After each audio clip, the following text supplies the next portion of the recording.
There's something uniquely terrifying about a school lockdown. Because 1 second, everything feels normal. Students laughing in the hallway, teachers finishing lessons, phones buzzing under desks. And then suddenly, the lights go out, doors slam shut, and a voice over the intercom says the words nobody ever wants to hear. This is not a drill. Tonight, these are 3 creepy, true school lockdown stories, shared by students, teachers, and survivors who experienced moments so disturbing they still refuse to talk about them publicly. Stories about footsteps in empty hallways, voices coming from places nobody should have been, and something wandering through locked schools after dark. So before you turn off the lights tonight, make sure your classroom door is locked, because sometimes during a lockdown, the danger isn't outside the school. It's already inside. I was 16 when our school went into the strangest lockdown I've ever experienced. Even now, years later, I still can't hear a school intercom without feeling sick. It happened during my junior year at a public high school in northern Pennsylvania. It was late October, cold and raining hard outside, the kind of weather that made the entire building feel darker than usual. Last period had just started. My history teacher, Mr.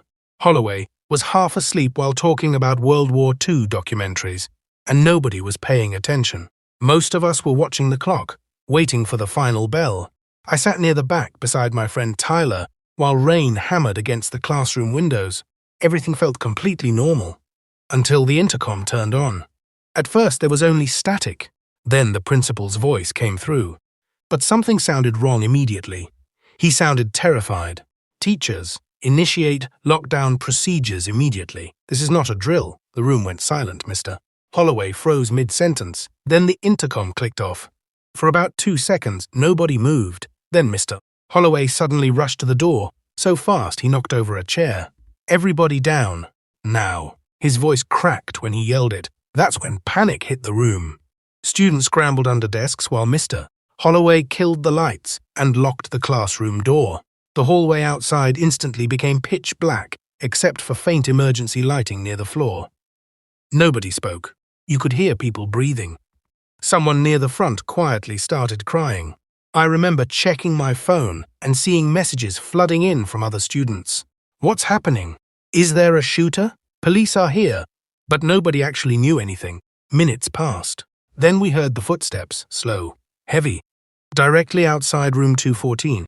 Every step echoed through the hallway. Clunk, clunk, clunk. The footsteps stopped right outside our door. I watched Mr. Holloway slowly raise his finger to his lips. Nobody moved. Then the door handle twitched, very softly.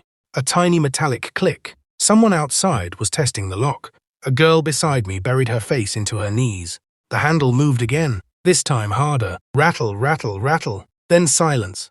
I remember thinking maybe whoever it was had left. But then we heard something worse. Breathing. Right outside the door. Slow breathing. Like someone standing inches away from the glass window, staring inside. And then, a voice whispered, Tyler. My entire body locked up, because Tyler was sitting beside me, and whoever was outside had said his name. Tyler looked completely pale. The voice came again. Tyler opened the door. It sounded familiar, way too familiar. Then Tyler slowly looked toward me and whispered, That's Mr. Bennett. Mr. Bennett was one of the school janitors. Everybody knew him. Older guy, friendly, always joking with students. But before anyone could react, Mr. Holloway quietly whispered something that made my stomach drop. Mr. Bennett went home early today. Nobody breathed. Outside the door, the voice spoke again. Only now it sounded different, less human. Open the door. The words dragged unnaturally, like someone trying to imitate a human voice without understanding how people actually talked. Then came scratching, slow scratching across the classroom door. Students started silently crying. One kid pulled out his phone to call 911, but there was no signal anymore. The scratching stopped. For one horrible second, everything became completely silent again. Then the door exploded with movement. Bang! Everybody jumped. The handle shook violently. Bang! The small window beside the door rattled as if someone was throwing their body against it. A girl screamed before covering her mouth. Mr. Holloway grabbed a metal textbook cart and shoved it against the door while shaking uncontrollably. Then everything stopped. No footsteps, no breathing, nothing. Just silence. 5 minutes passed, maybe 10. Nobody knew. And then slowly, the classroom door creaked open by itself. Only a few inches, mister. Holloway stared at it in horror. The hallway outside was empty. Completely empty. Emergency lights flickered against wet tile floors. No movement, no sound, nothing there. But I swear on my life, as the door slowly drifted wider, I saw something move past the hallway intersection at the far end. Tall, dark, fast, gone in a second. Then distant shouting echoed through the building. Police. Officers finally entered classrooms one by one, clearing the school. When they reached ours, they escorted everybody outside into the rain. Police cars surrounded the building. Parents were screaming in the parking lot. Nobody told us what happened. Not that night. Not ever. The official explanation claimed there had been a potential security threat. No suspect was found. No intruder was identified. And according to security footage, nobody had ever entered our hallway during lockdown. But that's impossible. Because everyone in room 214 heard the voice. And Tyler wasn't the same after that day. A week later, he transferred schools. He never explained why. But before leaving, he told me something I still think about constantly. The night after the lockdown, he got a phone call from an unknown number. When he answered, a voice whispered, "Tyler, open the door." The creepiest part about this story is that there were security cameras everywhere, and somehow, none of them captured what we saw. This happened during my senior year in Ohio. I played varsity basketball, and one Thursday night we stayed late after school for extra practice before regionals. There were only 6 of us there, along with our coach, Coach Dempsey. Outside, a storm was rolling in hard. Thunder shook the gym walls every few minutes, and the old ceiling lights kept flickering like they were about to die. Practice ended around 7:30 p.m. Most of the school was already empty by then. The hallways outside the gym felt dead silent. I remember grabbing my water bottle when everybody's phones buzzed at the exact same time. Emergency alert. Lockdown initiated. Remain in secure location. At first, we thought it had to be a mistake. Then the gym lights suddenly shut off. Complete darkness swallowed the entire court. A second later, the emergency alarm started screaming through the building. Coach Dempsey immediately started yelling, "Everybody move. Storage room, now!" We rushed across the court using our phone flashlights while thunder exploded outside. The equipment storage room sat beside the bleachers. Tiny room, no windows, barely enough space for all of us. Coach slammed the door behind us and locked it. Nobody spoke for a few seconds. All we could hear was the alarm echoing through the school. Then, boom, something crashed out inside the gym. Not near us, farther out on the court. The sound echoed like metal slamming against hardwood floors. One of the freshmen whispered, "What was that?" Coach shook his head. "Stay quiet." Another loud crash shook the gym. Then came a sound that made every hair on my arm stand up. A basketball bouncing, very slowly. Bounce, bounce, bounce.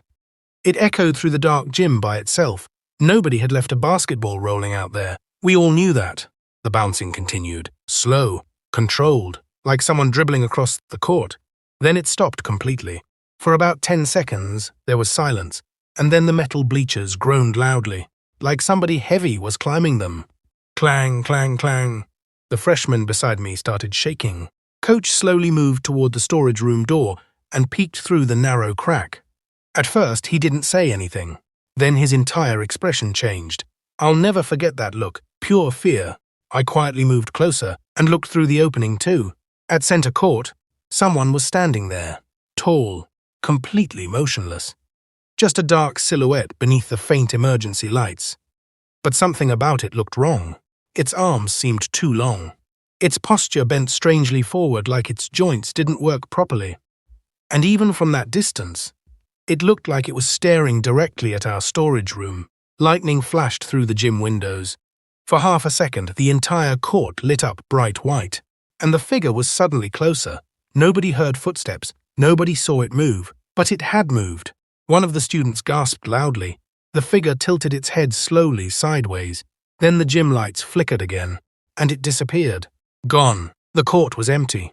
Nobody spoke. Coach immediately shut the door crack and backed away. Then we heard footsteps outside the storage room. Slow scraping footsteps. Back and forth, almost like someone circling us.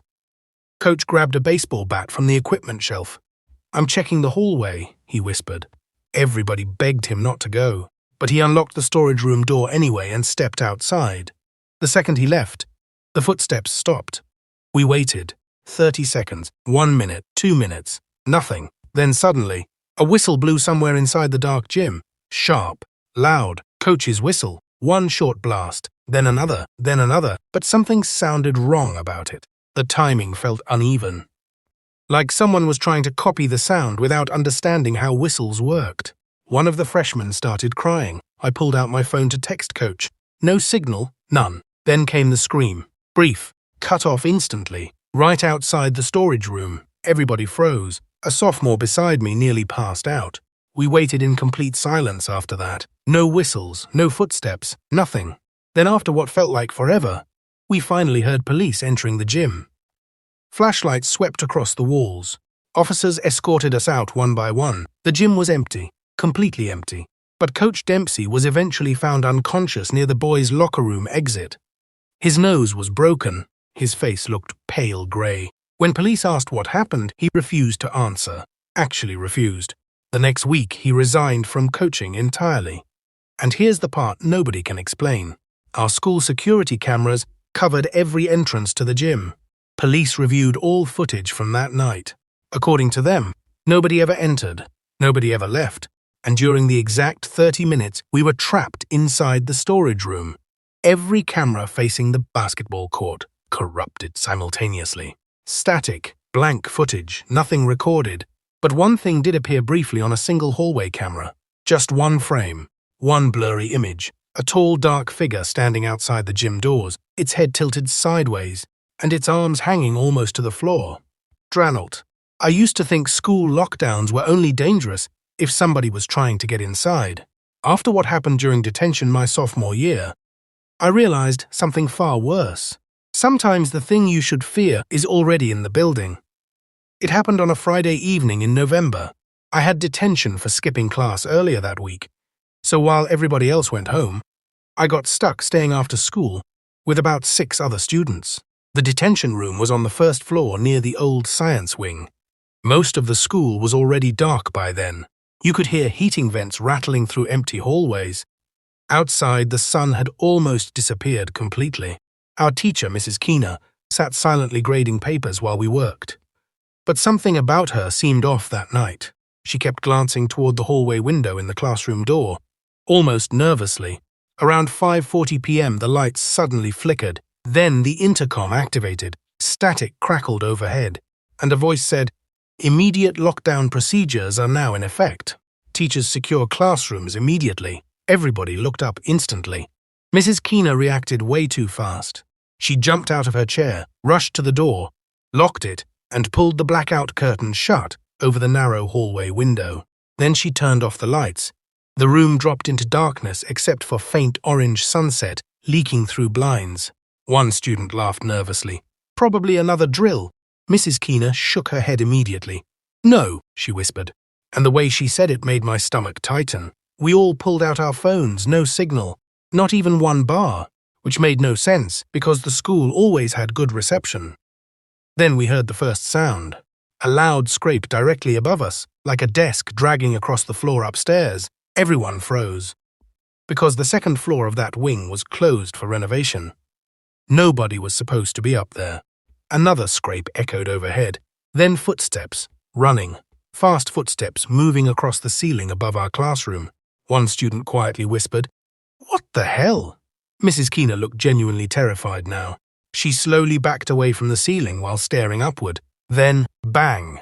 Something slammed upstairs hard enough to shake dust from the ceiling tiles. A girl near the front started crying quietly, and suddenly, 3 soft knocks hit the classroom door. Knock, knock, knock. Everybody stared toward it. A male voice spoke softly from the hallway. "Please let me in." Young voice. Sounded like another student. "I think somebody's in the building." Mrs. Keener didn't move. The voice came again. "I'm serious. Please open the door." One of the students stood up immediately. "We can't just leave him out there." But Mrs. Keener grabbed his arm hard enough to scare everybody. No, the room went silent. Then the voice outside changed, not instantly, slowly, like someone losing control of an impression. Open, door. Each word sounded stretched and unnatural. The crying girl buried her face into her knees. Then came scratching. Slow fingernails scratching across the classroom door. Mrs. Kina hurried to her desk and opened the security camera feed on her laptop. The classroom gathered around her. The hallway camera showed absolutely nothing. Empty hallway, no student, no person. But the scratching continued directly outside the door. I felt cold all over. Knock, knock, knock. This time louder. Then the voice whispered, "I can see you inside." Several students screamed. Mrs. Kina slammed the laptop shut, and that's when the footsteps started upstairs again. Except now they sounded heavier. Much heavier. Running back and forth directly above us.